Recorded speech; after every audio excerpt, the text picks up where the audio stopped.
말씀 함께 보시겠습니다. 오늘 함께 보실 말씀은 창세기 27장 30절에서 41절까지의 말씀입니다. 새한글 버전으로 제가 봉독해 드리도록 하겠습니다. 이삭이 야곱에게 축복을 다 해 주었다. 그래서 야곱이 그의 아버지 이삭 앞에서 막 물러나려던 참이었다. 그때 그의 형 에서가 들어왔다. 사냥을 끝냈던 것이다. 에서도 맛있는 음식을 만들어 아버지에게 갖다 드리며 말씀드렸다. 아버지, 일어나셔서 아들이 사냥해서 가져온 것을 조금 잡숴보세요. 그러고는 저를 한껏 축복해 주세요. 그에게 아버지 이삭이 물었다. 넌 누구냐? 그가 대답했다. 저, 아버지의 아들, 아버지의 맏아들 에서입니다. 그러자 이삭은 몸을 크게 몹시 떨며 말했다. 짐승을 사냥해 와서 내게 가져왔다는 그는 도대체 누구냐? 내가 오기 전에 내가 다 먹고 그를 축복해 주었다. 이제 그가 복받게 될 거야. 에서는 아버지의 말을 듣고서 큰 소리로 울부짖었다. 에서는 몹시 쓰라려 하며 아버지에게 말했다. 저도 축복해 주세요, 아버지. 이삭은 너의 아우가 와서 속이고 너의 복을 가로챘구나 하며 한탄했다. 에서가 말했다. 그래서 그 녀석 이름을 야곱이라고 부르고 있지 않나요? 그 녀석이 저를 속인 게 이번이 두 번째입니다. 제 맏아들 자리를 가로채더니 보세요. 지금은 제 복을 가로챘어요. 그러고는 에서가 물었다. 저를 위해 따로 남겨두신 복은 없나요? 이삭이 에서에게 대답하며 말했다. 아뿔싸, 내가 그 아이를 너에게 명령할 사람으로 만들어 주었구나. 모든 형제를 그 아이에게 종으로 주었고 곡식과 새 포도주로 그 아이를 뒷받침해 주었어. 그러니 너에게 내가 도대체 뭘 해줄 수 있겠니, 얘야. 에서가 아버지에게 말했다. 아버지께서 축복해 주실 것이 그것뿐인가요, 아버지? 저도 축복해 주세요, 아버지. 에서는 목 놓아 울었다. 아버지 이삭이 그에게 대답했다. 거기 내가 사는 곳에는 땅에 기름진 것들도 없고 위로는 하늘에서 내리는 이슬도 없을 거야. 너는 너의 칼에 기대어 살고 아우를 섬겨야 할 거야. 내가 빠져나가려 할 때는 그 아이가 너의 목에 씌운 멍에를 부숴야 할 거야. 에서는 야곱을 적으로 여겼다. 아버지가 그에게 빌어주신 복 때문이었다. 에서는 속으로 말했다. 아버지 장례 치를 날이 다가오고 있다. 그때가 되면 아우 야곱을 죽여버릴 거야. 아멘.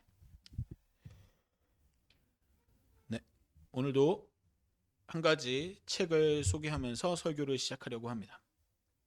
이 책의 이름은 케노시스 창조 이론이라는 책입니다. 이 책은 하나님이 왜 세상을 창조하셨으며 이 세상에는 왜 우리가 이해할 수 없는 악이 여전히 존재하는지, 하나님은 왜 그 악들을 그대로 가만히 놔두시는지, 또 그런 과정에서 하나님께서는 어떤 선택들을 하셨는지 과정신학적인 관점으로 설명하는 책입니다. 과정신학은 제가 지난 설교에서 몇 번 언급드렸던 내용이죠. 이 책의 제목에도 언급하고 있는 이 케노시스라는 것은 자기 비움이라는 뜻입니다. 보통 이 단어는 예수님께서 신적인 권위를 내려놓으시고 자기를 비우시고 인간으로 낮아지심을 설명할 때 쓰는 단어입니다. 그런데 이 책은 이 케노시스라는 개념이, 보통은 예수님의 자기 비움, 낮아지심이라는 부분에 쓰이는 이 케노시스라는 개념이 하나님의 창조 때부터 적용될 수 있는 개념임을 설명합니다. 하나님은 영원 속에서 홀로 존재하셨죠.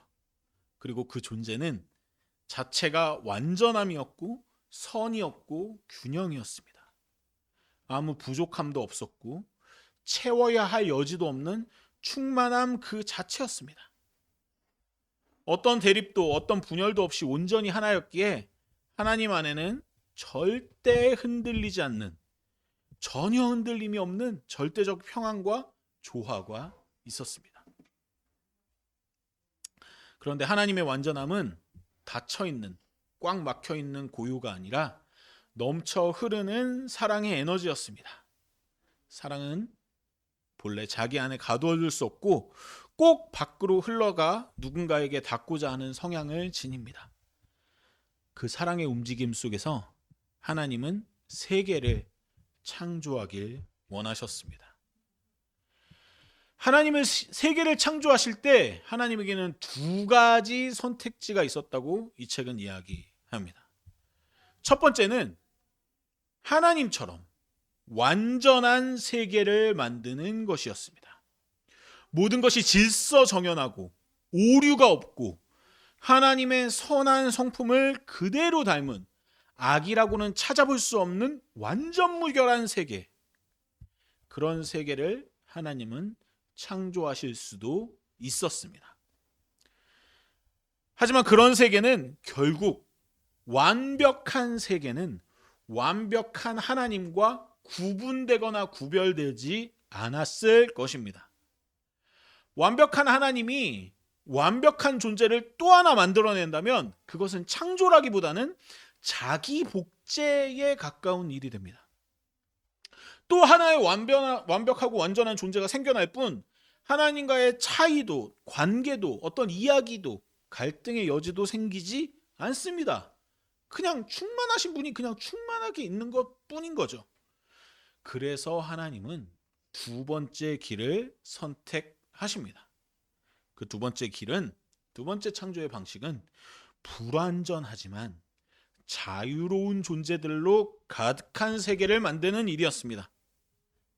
하나님을 선택할 수도 있고 거부할 수도 있는 존재, 사랑을 줄 수도 있고 상처를 낼 수도 있는 존재, 아름다움을 만들어낼 수도 있고 파괴와 폭력을 일으킬 수도 있는 존재, 즉 하나님과 전혀 같지 않은 존재, 하나님을 복제한 그대로 본딴 존재가 아니라 하나님과 관계를 맺고 사랑을 나눌 수 있는, 하지만 반대로 갈등과 상처가 있을 수 있는 완전히 다른 성질을 가진 불완전한 존재들을 만드십니다. 이것은 하나님께서 스스로를 제한하시는 선택이었습니다. 통제할 수 있지만 통제하지 않겠다는 선언이었고, 방향을 강요할 수도 있지만 그 강요하지 않겠다라는 약속이었습니다. 모든 것을 완벽히 아실 수 있지만 기다려 주시겠다는 하나님의 선택이 바로 이 두 번째 창조의 방식이었습니다. 이 선택 때문에 하나님의 이야기 속에는, 우리가 지금까지 살펴본 창세기의 이야기 속에는 하나님의 실수처럼 보이는 장면들이 등장하게 됩니다. 노아 시대에 사람을 창조한 것을 후회하시는 듯한 모습, 사람들의 선택 때문에 일어나는 비극들, 그리고 그런 하나님이 그런 사람들을 심판하시고 나서 또 후회하시는 모습들, 때로는 하나님이 아예 뒤로 물러나서 모든 악에 침묵하시는 것처럼 보이는 장면들, 이 모든 장면들은 하나님이 능력이 부족하거나 선하지 않아서가 아닙니다. 바로 하나님이 선택하신 이 두 번째 창조의 방식, 자유로운 세계를 허락하기 위해 스스로 약해지신 결과물이라고 이 책은 설명하고 있습니다. 여러분도 한번 생각해 보십시오. 전능하신 하나님이 왜 자신을 제한하셔야 했을까요? 왜 모든 것을 완벽하게 통제하지 않으셨을까요? 그것은 바로 사랑 때문입니다. 진정한 사랑은 강요하지 않는 것입니다. 로봇처럼 프로그래밍된 사랑, 선택의 여지가 없는 사랑은 사랑이 아닙니다. 그래서 하나님은 우리를 사랑하셔서 우리 존재를 자유롭게 만들기 위해서 위험을 감수하셨습니다. 사랑하는 존재가 하나님 자신을, 선함을, 완전함을, 충만함을, 자유로움을 거부할 수도 있다는 것을 아시면서도, 때로는 그 너무나도 사랑하는 존재가 자신에게 상처를 줄 수 있다는 것을 아시면서도 자유로운 세계를, 불완전한 세계를 창조하셨습니다. 하나님의 선택은 상처받고 실패할 수 있는 위험을 감수하는 용기였습니다. 그리고 그 사랑이야말로 하나님의 가장 위대한 속성입니다. 완전하신 하나님이 완전을 포기하고 불완전한 세계를 창조하시는 것, 자기 안에 상처와 균열을 내면서까지 우리의 자리를 마련하시는 것. 전능을 사랑을 위해서 제한하시는 것. 완전함을 사랑을 위해서 비워두시는 것. 하나님은 완전함을 지키기보다 자유로운 존재들과의 사랑의 관계를 이루는 길을 택하셨습니다. 그 결단이 창조의 시작이었고 지금도 하나님이 세상을 그리고 우리를 대하시는 방식입니다. 그리고 그 사랑의 길은, 그 사랑의 방식은 우리에게도 같은 방식을 따르기를 기다리고 계십니다.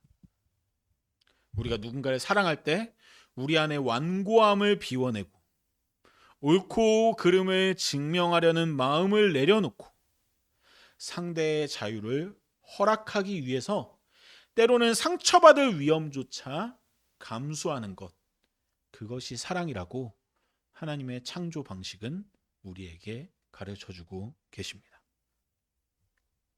이 내용을 여러분들이 좀 기억하면서 오늘 설교를 함께 나눠주시면 감사하겠습니다. 우리가 오늘 함께 살펴볼 인물은 이삭입니다. 그를 이해하기 위해서 우리는 한 주간 카톡으로 이삭에 관련한 본문들을 함께 살펴보았습니다. 월요일 날 처음으로 먼저 살펴본 것과 같이 이삭의 인생은 모리아산의 한 사건으로 시작합니다. 자기를 가장 사랑한다고 이야기하는 아버지 아브라함이 들어올린 칼날, 그 아래 제물로 묶여 누웠던 소년이 바로 이삭이었습니다. 천사가 나타나서 손을 멈추게 했지만 이미 소년의 영혼에는 지울 수 없는 상처가 새겨졌습니다. 아버지는 나를 죽이려 하셨다. 그것은 이삭이 아마 평생 안고 살아야 할 사실이었을 것입니다. 아무리 하나님의 명령이었다 해도 아버지의 칼날이 자신을 향했다는 사실, 그것이 이삭에게 준 의미는 대단히 컸을 것 같습니다. 사랑받고 있다는 확신은 산산조각 났고 아버지에 대한 신뢰는 깊은 곳에서부터 무너졌을 것입니다. 성경은 이 사건 이후 아브라함의 가정에 부여된 묘한 침묵을 보여줍니다. 먼저 아브라함과 사라는 함께 살지 않았던 것으로 보입니다. 창세기 22장의 모리아산 사건 이후 23장에 사라의 죽음이 나오는데 사라가 아브라함과 따로 떨어진 곳에서 살다가 죽음을 맞이한 것으로 설명합니다. 아마도 신학자들이 짐작하기에는 이삭 사건 이후로 아브라함과 사라 사이에 서로 화해할 수 없는 갈등이 생겨난 것이 아닐까 짐작합니다.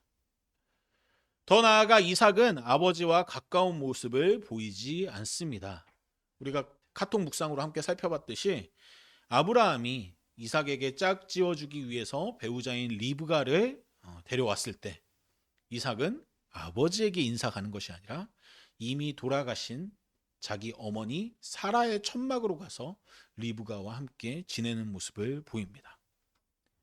아마도 이삭과 아브라함도 가까운 사이가 되지는 못했던 것 같습니다. 천사가 아브라함의 칼날을 멈추고 그에게 제물로 대신 보여준 양이 있어서 일시적으로 문제가 해결된 것처럼 보였지만 어떤 의미에서는 상처가 계속해서 아브라함의 가정 가운데 내재되어 있는 모습을 살펴볼 수 있는 것입니다.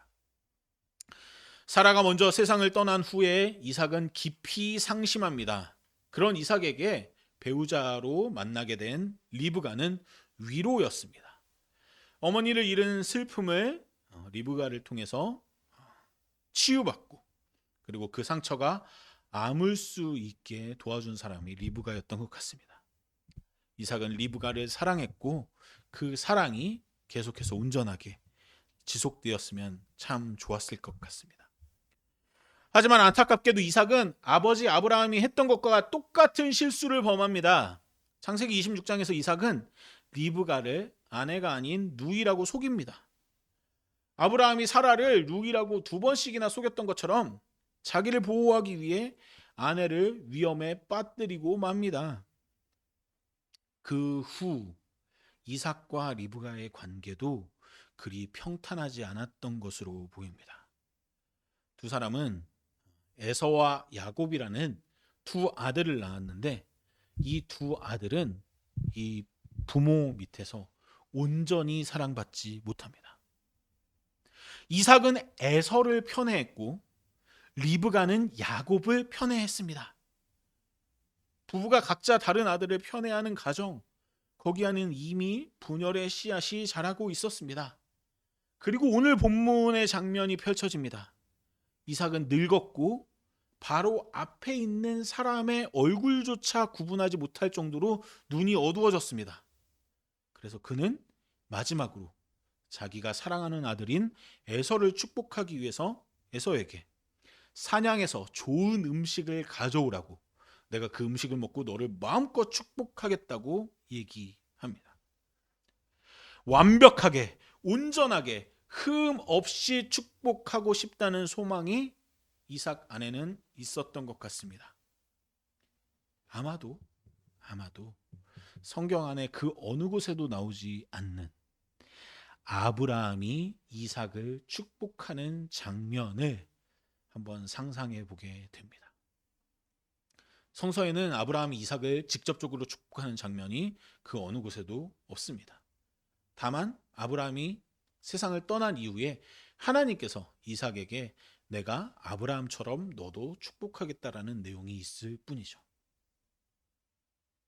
자기를 죽일 뻔했던 아버지가 죽을 때까지 자기에게 직접적인 축복조차 하지 않았던 것을 기억한 이삭은 자기가 사랑하는 아들 에서에게만큼은 이 세상 어디에도 없는 최고의 축복을 주려고 준비합니다. 하지만 리브가와 야곱이 그 계획을 가로막습니다. 리브가는 야곱을 에서로 분장시켜서 축복을 가로채게 합니다. 그리고 이삭은 속았다는 것을 깨닫습니다. 그때 이삭의 반응을 다시 보면 33절입니다. 그러자 이삭은 몸을 크게 몹시 떨며 말했다. 짐승을 사냥해 와서 내게 가져왔다는 그는 도대체 누구냐? 내가 오기 전에 내가 다 먹고 그를 축복해 주었다. 이제 그가 복받게 될 거야. 몸을 크게 몹시 떨며, 단순히 잠깐 놀란 그런 내용이 아닙니다. 이것은 자신의 모든 계획, 모든 소망, 모든 사랑의 시도가 무너지는 순간의 공포입니다. 이삭은 절규합니다. 그리고 에서가 들어옵니다. 아버지의 말을 듣고 더 이상 줄 수 있는 축복이 없다는 말을 듣고 큰 소리로 울부짖습니다. 저도 축복해 주세요, 아버지. 하지만 이삭이 에서에게 줄 수 있는 것이 없습니다. 이삭은 에서에게 모든 축복을 다 주겠다는, 자기가 사랑하지 않는 야곱이라는 아들에게는 더 이상 줄 축복이 없다는 것 마냥 에서에게 줄 축복을 계획했고, 그리고 속은 이삭은 야곱에게, 에서에게 주려고 했던 그 모든 축복을 다 쏟아 부었습니다. 이삭은 그때서야 후회합니다. 아뿔싸, 내가 그 아이를 너에게 명령할 사람으로 만들어 주었구나. 모든 형제를 그 아이에게 종으로 주었고 곡식과 세포도주로 그 아이를 뒷받침해 주었어. 그러니 너에게, 에서에게 내가 도대체 뭘 해줄 수 있겠니, 얘야? 여기서 우리는 한번 생각해 볼 수 있습니다. 정말 이삭은 에서를 축복할 수 없었던 걸까요? 야곱에게 준 축복이 정말 놀랍고 대단한 축복이었다 하더라도 이제 에서에게 그 똑같은 축복을, 아니 다른 방식의 축복을 얼마든지 줄 수 있었던 건 아니었을까요? 비록 장자의 축복은 아니더라도 아버지로서 사랑하는 아들을 축복하고 위로하고 격려할 수 있잖아요. 그런데 이삭은 이 상황에서 그저 절망합니다. 왜냐하면 그에게 자기 사랑하는 아들에게 주어야 할 축복은 완벽해야 했기 때문입니다. 비록 자기는 자신의 아버지에게 완벽한 사랑을 받지 못했지만 자기는 자기 아들을 완벽하게 사랑해야 했고, 비록 자기는 아내와의 관계에서 자기 인생에서 실수한 부분들도 있었지만 자기 아들은 그렇게 실수하지 않고 살아가는 완벽한 삶을 살아가길 바라는 마음에서 완벽한 축복을 계획했던 거죠. 그 완벽한 계획이 무너졌을 때 이삭은 다른 방식으로 사랑할 줄을 몰랐습니다. 38절에서 에서가 다시 간청합니다. 아버지께서 축복해 주실 것이 그것뿐인가요? 아버지, 저도 축복해 주세요, 아버지. 그리고 에서는 목 놓아 웁니다. 이 울음소리를 들으면서도 이삭은 뭘 합니까? 39절과 40절입니다. 거기 내가 사는 곳에는 땅에 기름질 것들도 없고 위로는 하늘에서 내리는 이슬도 없을 거야. 너는 너의 칼에 기대어 살고 아우를 섬겨야 할 거야. 이건 축복이 아닙니다. 이건 거의 저주에 가깝습니다. 목 놓아 우는 아들에게 네가 사랑받고 싶어? 하지만 나는 너에게 줄 게 없어. 나 원하는 거 다 동생한테 줘버렸거든. 자기가 계획한 프로세스대로 진행이 되지 않자 거기에서 이삭은 자기가 사랑하는 방식을 완전히 놓아버립니다. 그 결과는 41절에 나타납니다. 에서는 야곱을 적으로 여겼다. 아버지가 그에게 빌어주신 복 때문이었다. 에서는 속으로 말했다. 아버지 장례칠 날이 다가오고 있다. 그때가 되면 아우 야곱을 죽여버릴 거야. 사랑하고 싶었지만 제대로 사랑하지 못한 아버지, 사랑받고 싶었지만 사랑받지 못한 아들, 그리고 그 사이에서 자라난 증오, 이것이 이삭의 가정에 지금 현재 남겨진 비극입니다. 이삭은 사랑받고 싶었지만 제대로 사랑받지 못했고 사랑하고 싶었지만 그것도 뜻대로 안 되었던 인물입니다. 그는 자신의 상처에 갇혀서 자신이 생각한 방식으로만 사랑하려 했습니다. 그 사랑의 계획과 방식이 무너졌을 때 그는 다른 길을 찾지 못했습니다. 이삭의 비극은 무엇입니까? 그는 사랑을 자기가 설계한 완벽한 계획 안에 가두려 했다는 것입니다. 사랑을 자기 방식대로 통제하려 했다는 것입니다. 그 계획이 무너질 때 사랑도 무너진다는 것을 알지 못한 채요. 이삭은 안타까운 인물입니다. 하지만 우리는 그의 모습을 보면서 한번 생각해 볼 수 있습니다. 사랑은 내가 생각하는 방식을 이루기 위해 달려나가는 것이 아니라 자기 중심성에서 벗어나 다른 이들의 입장에 서는 연습이라는 것을요.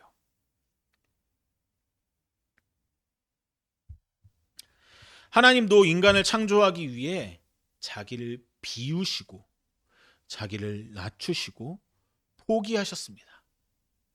인간을 창조하기 위한 그 목적 때문이 아니라 창조 이후에 그 인간을 정말로 온전하게 사랑하고 싶으셨기 때문에 하나님은 자기를 비우시고 자기 안에 균열과 상처를 용납하십니다.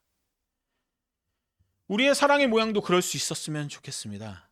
사랑은 온전히 사랑받을 만한 사람을 만나서 내 삶이 한 단계 업그레이드 되어지는 경험과는 조금 거리가 멉니다. 하나님이 창조의 방식에서 보여주신 사랑의 방식은 내가 약해지는 것을 감내하고 내 안에 빈 부분을 만들어내는 것입니다. 다시 말해 상처받을 것을 각오하고 해나가는 것이 사랑입니다.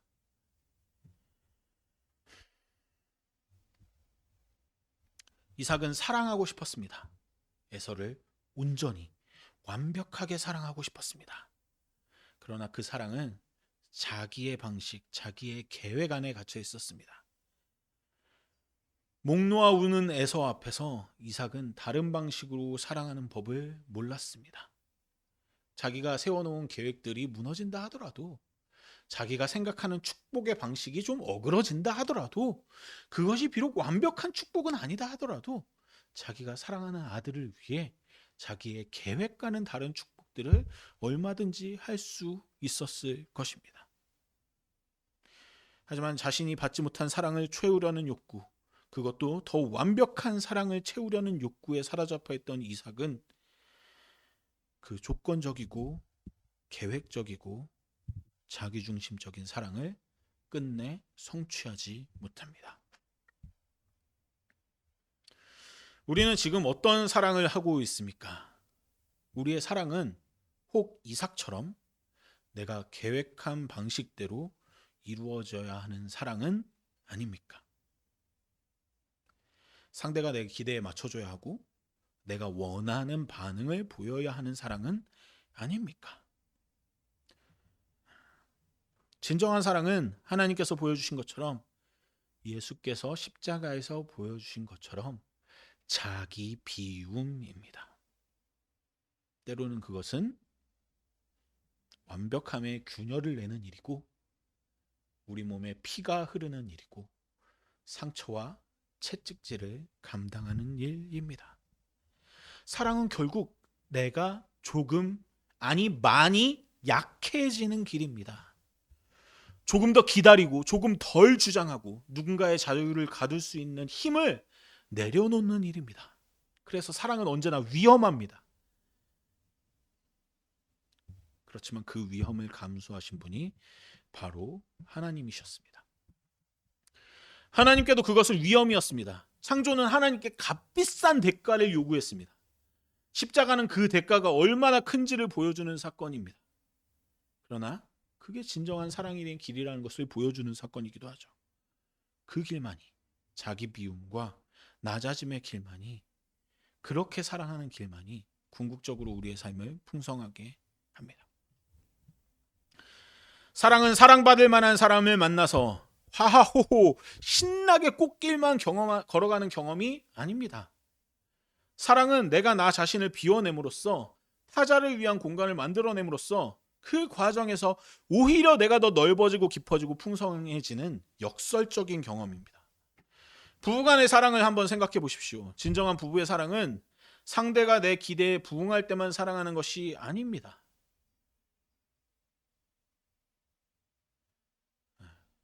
오늘 사랑의 설교를 하려고 오는 차 안에서도 아내랑 살짝 다툼이 있었는데, 그럴 때마다 생각하게 되는 거죠. 와, 이렇게 세상에서 제일 사랑한다고 고백하는 사람과조차도 이렇게 영역이 충돌할 수밖에 없는 것이 부부구나. 가족이구나. 상대의 약함을 받아들이고 상대의 실수를 용서하고 상대가 성장할 공간을 주는 것이 사랑입니다. 그런 거 생각하면 사실 혼자 사는 게 훨씬 편하죠. 내 방식을 포기하고 우리의 방식을 만들어 간다라는 거는 결국 내 안에 나를 포기하는 지점, 균열과 상처의 지점을 인정할 수밖에 없다는 일이기도 합니다. 부모와 자녀 간의 사랑을 생각해 보십시오. 이삭은 에서를 자기 방식대로 사랑하려고 했습니다. 그것이 불가능해졌을 때 절망했습니다. 이것은 사실 되게 우리가 그냥 여러 가지 컨텐츠에서도 보게 되는 클리셰에 가까운 내용이죠. 그게 지금 성서 안에서 너무나도 원초적으로 우리에게 보여지고 있습니다. 진정한 부모의 사랑은 자녀가 내가 원하는 모습이 되기를 강요하는 것이 아니라는 것을 이제는 우리가 모두 알고 있습니다. 자녀의 고유한 모습을 존중하고 자녀가 자신의 길을 찾아갈 수 있도록 돕는 것입니다. 말이 쉽죠. 말이 쉽죠. 때로는 자녀의 선택이 내 마음에 들지 않아도 여전히 사랑하고 지지하는 것입니다. 말이 쉽죠. 진짜 마음이 찢겨져 나가고 갈려져 나가는 일들이 바로 부모가 자녀를 온전히 사랑하는 일입니다.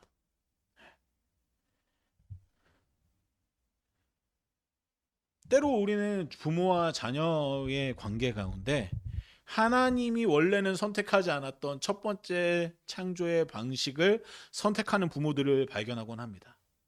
뭡니까? 자유롭고 불완전한 존재를 창조하는 것이 아니라 완벽한 자기 복제 혹은 자아 실현의 존재로서의 자녀를 바라보는 부모들 말입니다. 그것은 사랑이 아닙니다. 공동체 안의 사랑을 생각해 보십시오. 우리는 얼마나 자주 내 방식이 옳다고 주장하면서 서로를 판단합니까?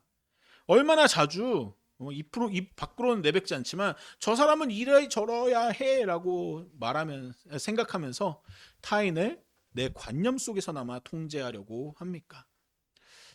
진정한 공동체의 사랑은 서로의 다름을 인정하고 약함을 감싸주고 그를 위해서 나의 권리를 내려놓는 것입니다. 역시나 말이 쉽습니다. 결국 나의 영역을 포기하는, 내 살을 깎아내는 아픔이 동반됩니다. 하나님은 세상을 위해서 자기를 비워내시는 창조의 방식을 우리에게 보여주시면서 우리도 누군가를 사랑하기 위해서는 자신의 자리와 자아와 완고함의 일부를 내어 주어야 한다라고 선언하시는 것 같습니다. 이것은 평생의 훈련이 될 것입니다. 날마다 자기를 부인하고 자기 십자가를 지는 일이 되는 것입니다. 날마다 내 뜻대로 마옵시고 아버지의 뜻대로 하옵소서라고 기도하는 삶이 될 것입니다. 하지만 우리의 다짐과 우리의 기도를, 우리의 삶은 끝끝내 따라가지 못하겠죠. 하지만 여러분들이 그 길을 포기하지 않고, 사랑의 길을 포기하지 않고 걸어갈 때 여러분들이 놀라운 발견들을 할 수 있었으면 좋겠습니다. 그것은 내가 비워질수록 그 안에 더 많은 것들로 채워진다는 것들입니다. 다시 말씀드리지만 그 많은 것들이 채워지는 것이 단순히 기쁨과 행복과 완벽함으로만 채워지는 것이 아닙니다. 갈등과 상처와 균열과 아픔들이 같이 채워집니다. 하지만 그렇게 내가 약해짐을 선택하면 선택할수록, 내가 죽는 것을 선택하면 선택할수록 내가 더 강해지고 내가 더 살아난다는 것을 보여주는 사건이 바로 십자가와 부활의 역설입니다. 그것들이 여러분들 안에서도 실제적인 여러분들의 체험으로 경험되어졌으면 좋겠습니다. 우리의 사랑은 불완전합니다. 우리는 자주 실패합니다. 자기를 비워야 한다고 말하면서도 실제로는 자기중심적으로 살아갑니다. 사랑해야 한다고 다짐하면서도 실제로는 상처를 주고받습니다. 하지만 그런 우리가 사랑하는 것들을 포기하지 않을 때 하나님도 우리를 포기하지 않으십니다. 하나님은 하나님의 그 은혜로 우리의 부족함을 끊임없이 덮어나가길 원합니다. 그러므로 두려워하지 마십시오. 사랑의 위험을 감수하십시오. 자기를 비우시고 상처받을 것을 각오하고 사랑할 수 있었으면 좋겠습니다. 그것이 하나님께서 우리를 사랑하신 방식이고 예수께서 십자가에서 보여주신 길이며 우리가 진정으로 살아있는 삶을 사는 유일한 방법입니다. 그런 삶을 살아가는, 그런 사랑을 살아가는 우리가 되길 기도합니다. 날마다 자기를 비우고 날마다 타자를 위한 공간을 만들고 날마다 십자가의 길을 걷는 우리가 되길, 그래서 우리의 삶이, 우리의 가정이, 우리의 공동체가 하나님의 사랑으로 풍성해지길, 그 안에서 참된 자유와 기쁨과 생명을 누리는 우리가 되길 간절히 소망합니다.